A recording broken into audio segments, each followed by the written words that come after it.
Hello everyone, welcome back to my channel. तो आज की हॉरर स्टोरी शुरू करने से पहले आप अपने कान में एयरफोन्स लीड्स लगा लीजिए और कमरे की लाइट्स को ऑफ कर दीजिए। तो आज की हम हॉरर स्टोरी शुरू करते हैं। आज की हॉरर स्टोरी है रेडिट से।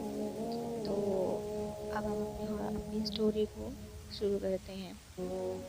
हाय, ये मेरी पहली कहानी है। जैसे हर किसी को कभी कभी बुरे सपने आते हैं, मुझे भी आते थे। बचपन में तो काफ़ी आते थे और शायद मैं अभी भी कहीं ना कहीं बच्चा ही हूँ। अब मैं 18 साल का हूँ और बहुत समय बाद मुझे फिर से एक डरावना सपना आया। उस रात मैं अपने भाई के कमरे में सो गया था, लेकिन अजीब बात ये थी कि मेरा सपना भी उसी कमरे में शुरू हुआ। ऐसा लग रहा था जैसे मैं सोया ही नहीं, जैसे सब कुछ असली में हो रहा हो। मैं उसी कमरे में था। तभी मैंने देखा कि मेरे पापा भी वहाँ बैठे हैं, जबकि मुझे याद नहीं था कि वो पहले वहाँ थे। मैं थोड़ा चौंका। फिर हम तीनों हंसने और बातें करने लगे। तभी अचानक किचन से एक आवाज़ आई और कोई चम्मच या फोक ज़मीन पर गिरा हुआ था। हम सब चुप हो गए। हमारे घर में सिर्फ 4 लोग हैं, मैं, मेरा भाई, मेरे पापा और मेरी माँ। और हमें पता था कि उस समय मेरी माँ अपने कमरे में थी। मैं दरवाजे के पास गया, इसीलिए मैं तुरंत भागकर माँ के कमरे की तरफ गया, ये देखने की कहीं वो ही तो नहीं जिसने आवाज़ की। मैंने दरवाज़ा खोला और जो वो मैंने देखा, उसने मेरे अंदर सब कुछ हिला दिया। मेरी माँ बिस्तर पे बैठी थी, किनारे पे, और मुझे देख रही थी। लेकिन वहीं दूसरी तरफ एक और माँ बैठी थी। उसका चेहरा मेरी तरफ नहीं था। कमरे में मेरी माँ की 2 शक्लें थीं। मेरा दिल ज़ोर से धड़कने लगा। मैं बिना सोचे समझे भागकर उसी दूसरी माँ पर कूद गया, जिसका चेहरा मैं नहीं देख पा रहा था।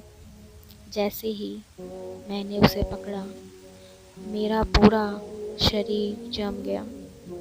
मैं हिल नहीं पा रहा था। ऐसा लग रहा था जैसे उल्टी होने वाली है और मेरे पूरे शरीर में सुइयां जैसे चुभ रही हों, ऐसा एहसास होने लगा। वहीं झंझनाहट, जैसे पैर सुन्न होने के बाद खड़े होने पर होता है, बिल्कुल वैसे। ठंड की एक लहर पूरे शरीर में दौड़ पड़ी और कुछ ऐसा एहसास होने लगा जिसकी कल्पना करना मुश्किल है। और फिर मैं अचानक जाग गया। मैं पसीने से भीगा हुआ था, सांस तेज चल रही थी, दिल जोर जोर से धड़क रहा था, क्योंकि बहुत समय बाद ऐसा सपना आया था कि मैं भूल ही गया था कि डर असल में कैसा महसूस होता है। उठने के बाद मैं अपनी माँ के पास गया। मैंने पूछा, कहाँ थी माँ? उन्होंने कहा, मैं तो यही थी। पर मुझे सब कुछ असलियत जैसा लग रहा था, जैसे सब कुछ असली में हुआ मेरे साथ। जैसे मैं सोया ही नहीं, जैसे मैंने अभी सब कुछ तो देखा था, पर ऐसा कुछ नहीं था।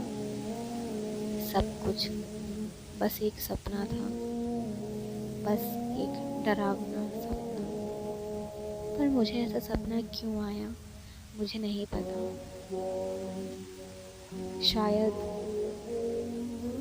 कुछ रीज़न होगा, बट मुझे नहीं पता ऐसा सपना मुझे क्यों आया। शायद सुनने में इतना डर ना लगे, लेकिन ऐसी अजीब चीज़ें अंदर तक डरा देती हैं।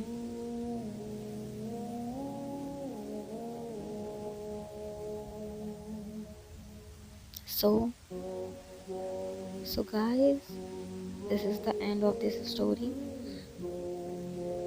and अगली स्टोरी के लिए हम अगली वीडियो में मिलते हैं। तब तक के लिए like, subscribe and comment for more story.